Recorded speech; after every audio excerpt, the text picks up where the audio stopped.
ஆம், இதை இப்படியே விட்டுவிடக் கூடாது. என் மகன்தான் அரசாள வேண்டும்.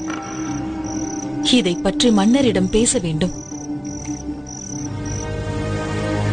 தக்க சமயத்தை எதிர்பார்த்து காத்துக் கொண்டிருந்த மகாராணி ஒரு நாள் மன்னர் ராஜசேகரனிடம் தன் வயிற்றில் பிறக்காத ஐயப்பனுக்கு எப்படி இளவரசராக முடிசூட்டுவது, மாறாக தான் பெற்றெடுத்த மகனான ராஜராஜனுக்கே இளவரசராக முடிசூட்ட வேண்டும் என்று கேட்டார். என்ன உளறுகிறார்? உனக்கென்ன புத்தி பேதளித்து விட்டதா? உன் வயிற்றில் பிறக்காவிட்டாலும் ஐயப்பன் தான் இந்த அரசின் மூத்த வாரிசு. அவன் அரியணை ஏறுவதுதான் நியாயம். மன்னா,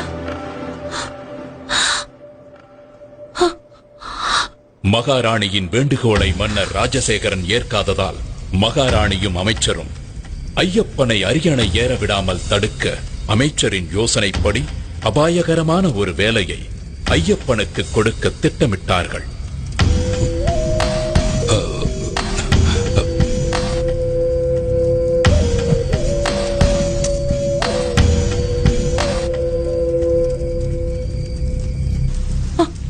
அதற்காக கோப்பூர் தேவி பொய்யாக தலைவலி வந்தது போல் ஐயோ அம்மா, வலி தாங்க முடியவில்லையே.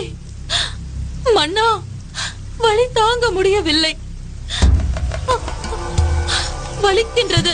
அரசே, நம் மகாராணிக்கு ஏற்பட்டிருக்கும் இந்த தலைவலியை போக்க புலிப்பாலை கொண்டு வந்தால் மட்டுமே குணப்படுத்த முடியும். அதனுடன் என்னிடம் உள்ள மூலிகைகளை போட்டு நான் ஒரு மருந்து தயாரித்து தருகிறேன். அதுவே குணமடைய செய்யும். அப்படியா? புலிப்பாலை எப்படி பெறுவது? யார் கொண்டு வருவார்கள்?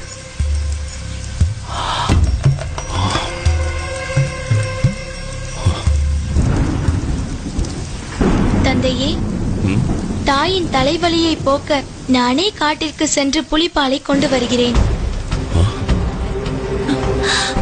தந்தையே, பயப்பட வேண்டாம்.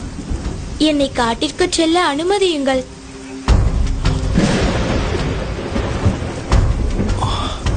ஐயப்பனின் தெளிவான வார்த்தையிலும் தீர்க்கமான பார்வையிலும் ஒரு தெய்வீக தன்மையை உணர்ந்த பந்தளராஜன் ஐயப்பனை காட்டிற்கு செல்ல அனுமதித்தார். இதை கேட்ட அமைச்சரும் கோப்பெரும் தேவியும் தங்களது திட்டம் நிறைவேறப் போவதை நினைத்து பெருமகிழ்ச்சி அடைந்தனர்.